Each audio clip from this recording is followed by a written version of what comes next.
ya. Dan sekiranya kalau misalnya adik-adik kami, remaja pemuda mempunyai ibadah khusus di tempat ini, ya suatu saat bisa mengundang saya, ya.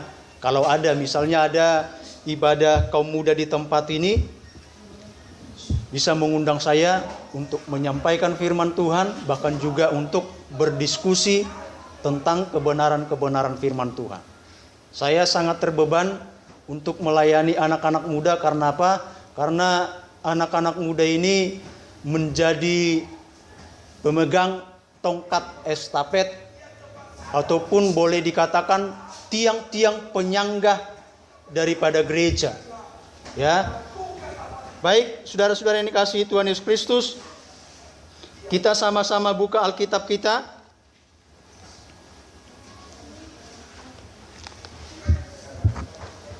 Kita sama-sama buka Alkitab kita.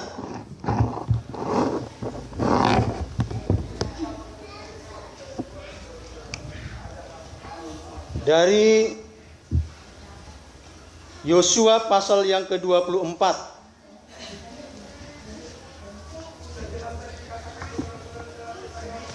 Sekali lagi, Yosua pasal yang ke-24.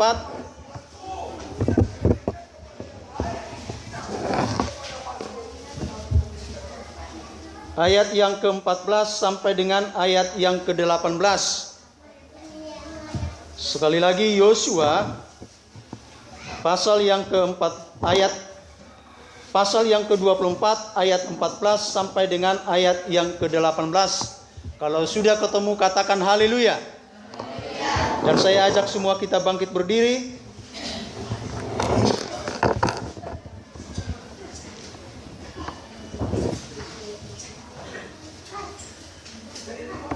Kita akan baca secara bergantian.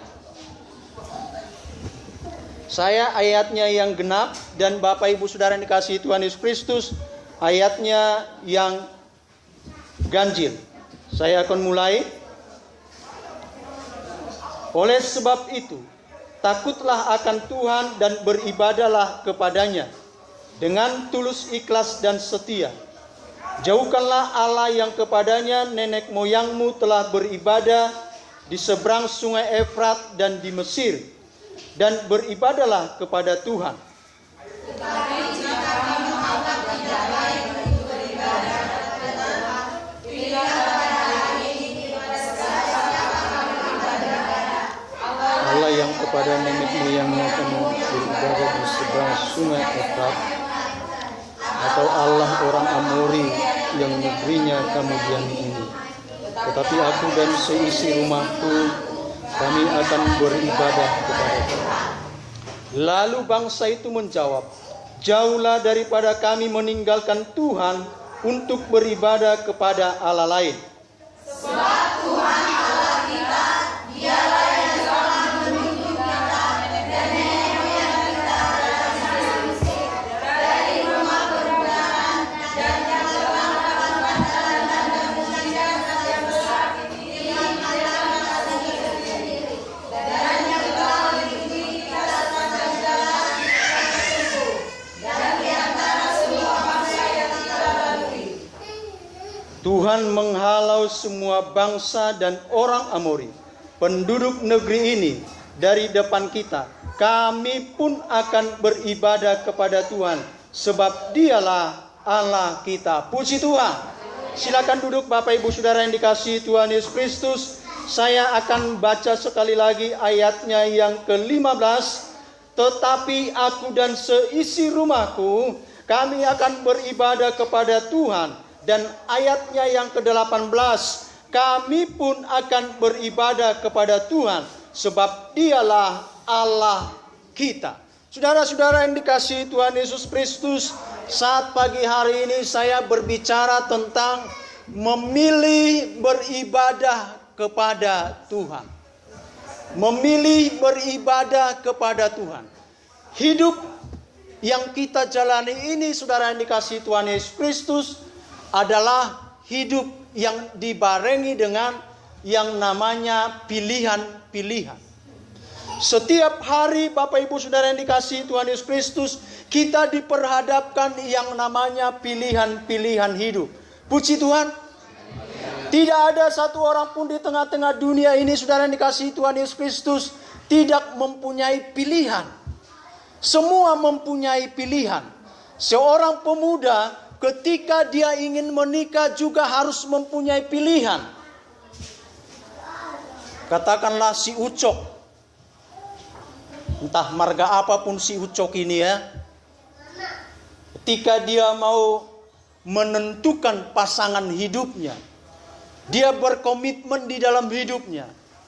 Dia memilih pasangan hidupnya itu harus seorang perempuan yang postur tubuhnya itu seperti gitar Spanyol. Ada lekak-lekuknya. Bahkan Bapak Ibu Saudara yang dikasihi Tuhan Yesus Kristus, rambutnya itu nanti harus terurai panjang. Sehingga ketika orang melihat, sangat indah sekali, sangat menarik. Itu yang menjadi pilihan daripada si Ucok tadi. Itu pilihannya si Ucok. Datang si Butet, Bapak Ibu Saudara yang dikasihi Tuhan Yesus Kristus, tidak kalah dia sama si Ucok. Kalau si Ucok, dia memilih pasangan hidupnya seperti ini. Si Butet beda lagi, Bapak Ibu Saudara yang dikasihi Tuhan Yesus Kristus. Dikatakan seperti ini kepada orang lain. Kamu tahu nggak? Kalau saya memilih pasangan hidup saya nanti, tidak terlalu berat-berat. Bagi saya yang ringan-ringan saja katanya. Datang temannya perempuan ya. Oh masa sih? Masa sih yang ringan-ringan saja? Iya. Saya mau yang sederhana saja katanya. Yang penting pribadinya katanya. Wih. Datang temannya yang satu ini kan, wih luar biasa kamu. Kamu dalam mencari jodoh yang penting pribadinya. Iya dong, pribadinya itu yang penting. Lalu dilanjutkan si Butet ini, Bapak Ibu Saudara dikasihi Tuhan Yesus Kristus. Harus mempunyai mobil pribadi katanya. Wih, mobil pribadi. Harus mempunyai rumah pribadi. Baru dilanjutkan lagi Bapak Ibu. Harus mempunyai hotel pribadi. Wih. Tadi dikatakan ringan-ringan saja. Semuanya memang serba pribadi. Ternyata yang dimaksud oleh si Bute ini kepribadiannya bukan kepribadian daripada si cowok itu, si laki-laki itu.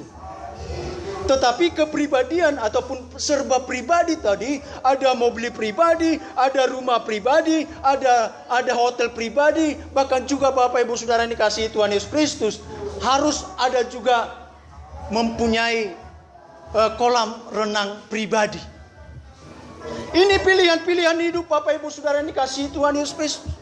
Demikian juga Bapak Ibu ketika ibu-ibu bangun pagi hari, ya, ketika bangun pagi hari pun kita sudah mempunyai pilihan hidup. Molo naing belajar akainaina, lao tu pasar mangna tu pajak. Adong dokan pilihan-pilihan di si. Hira-hira sadarion ahado naing silopauku di keluargaku. Namar miyak-miyaki do mangna gula MO alias gulamo. Ini kan pilihan hidup. Unang betong damang do dainang kan.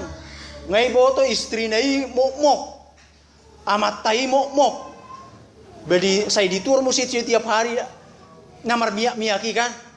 Badang pino to betong dah. Basay naik mah terus tensinya maton. Bemuru musay natay. Ay nama uwaro sasatok kini emosi na. Tensi mo po tinggi na. Betinggi matongan. Ay say dilian anak inatay do terus nakanamar miyak-miyaki. Banay matong terus tensi na. Ini pilihan-pilihan hidup Bapak Ibu Saudara yang dikasihi Tuhan Yesus Kristus. Bapak-bapak juga mempunyai pilihan hidup. Ketika seseorang mungkin mengajak kita Bapak Ibu. Entah mengajak mau ngapain pun itu. Apakah itu hal yang positif, apakah itu hal yang negatif. Ini juga menjadi pilihan hidup kita. Menjadi pilihan kita. Apakah kita memilih atau mengikuti seperti apa yang disampaikan oleh si Bapak tadi. Ketika seseorang mengajak kita ke tempat katakanlah perjudian, apakah kita memilih untuk ikut dia? Jadi Bapak Ibu Saudara yang dikasihi Tuhan Yesus Kristus, setiap hari, setiap saat hidup kita ini selalu dipenuhi dengan yang namanya pilihan-pilihan. Bahkan Bapak Ibu Saudara yang dikasihi Tuhan Yesus Kristus, kita hadir di tempat ini juga merupakan pilihan. Puji Tuhan. Banyak Bapak Ibu Saudara yang dikasihi Tuhan Yesus Kristus, ya, sudah tahu hari Minggu, tetapi dia tidak datang ke gereja. Alai bolo di sodang adongi, di sedung di. Udah tahu hari Minggu Bapak Ibu Saudara yang dikasihi Tuhan Yesus Kristus, bukannya datang ke gereja. Ngapain ke gereja?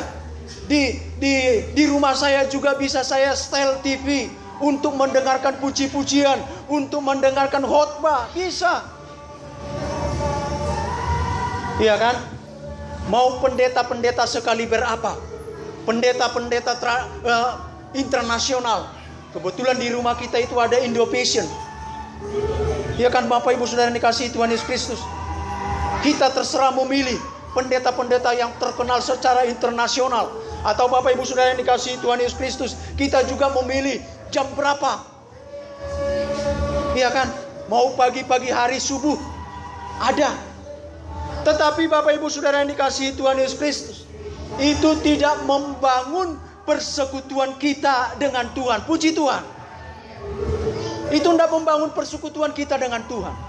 Itu sebabnya Tuhan katakan, jangan tinggalkan persekutuan, peribadatan. Karena apa Bapak Ibu Saudara yang dikasihi Tuhan Yesus Kristus, dengan beribadah seperti inilah kita terjalin persekutuan kita. Persekutuan dengan siapa? Dengan antara sesama jemaat. Terus persekutuan dengan siapa lagi? Persekutuan kita teristimewa dengan Tuhan. Boleh engkau Bapak Ibu Saudara yang dikasihi Tuhan Yesus Kristus, pada hari Minggunya itu mendengarkan khotbah-khotbah dari para hamba-hamba Tuhan. Tetapi sekali lagi Bapak Ibu Saudara yang dikasihi Tuhan Yesus Kristus, untuk membangun sebuah persekutuan itu tidak akan pernah bisa.